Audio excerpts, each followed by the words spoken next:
Hey guys, Brian Stevens here doing the National Real Estate Post from St. Louis, Missouri. Want to let you know that Carl White, he's launched a Facebook group called the Loan Officer Deal Desk, where loan officers can post questions on how to get deals done. It's actually a really cool idea. How many times do you have questions? He even has an underwriter monitoring everything to answer your questions. And of course, it's free. Everybody likes free. So if you're looking for a quick answer to some of the questions you might have, all you want to do is click this banner right over there, scroll down on your mobile, click it at the bottom or somewhere around the site.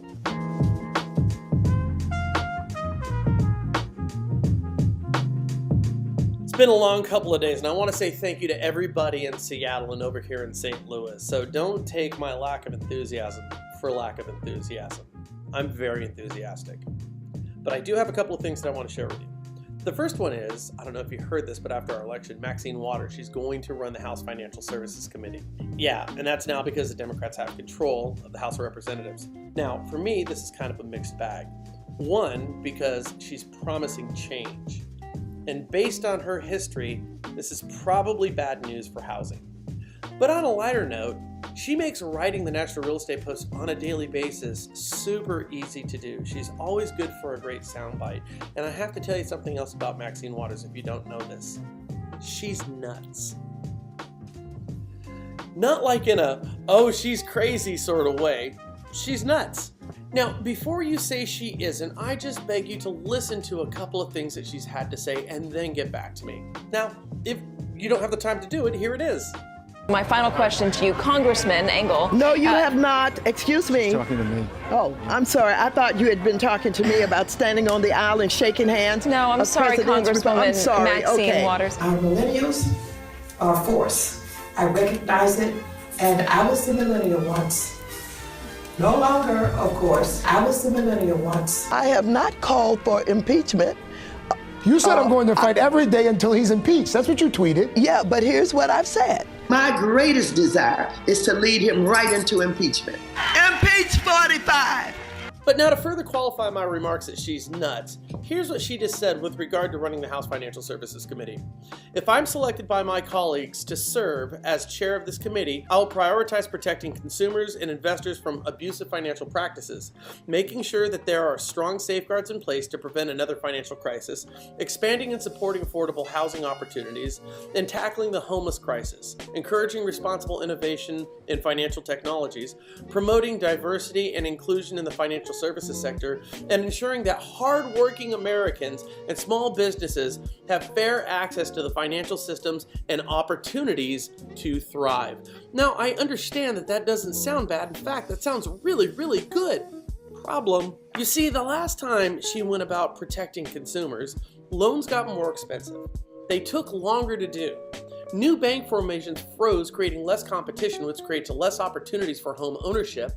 That had a disproportionate effect on minority groups and underserved communities. Yeah, that's actually true. The rate of home ownership amongst those seeking affordable housing went down, along with home ownership overall, and homelessness, it in fact went up. And I gotta tell you, these are not opinions of a partisan person. See, these are facts. So when I say her change is going to hurt housing, it's not my opinion. It's just what's happened in the past. You know, the Fed decided not to raise the benchmark. I just heard this. Talk to Barry about what this means. He knows more about this than I do. We hear that interest rates are going to rise one more time. Again, talk to Barry. He's the expert here. I can tell you that the Freddie Mac average is the highest in the last 7 years, which coincides with affordability being at its lowest point in 10 years. So my thinking is, something's got to give, right? 1, something's got to give. 2, something's got to give. 3, something's got to give. I mean, affordability, it's going to come back, and I think that's a good thing. And rates, I think, are going to keep going up.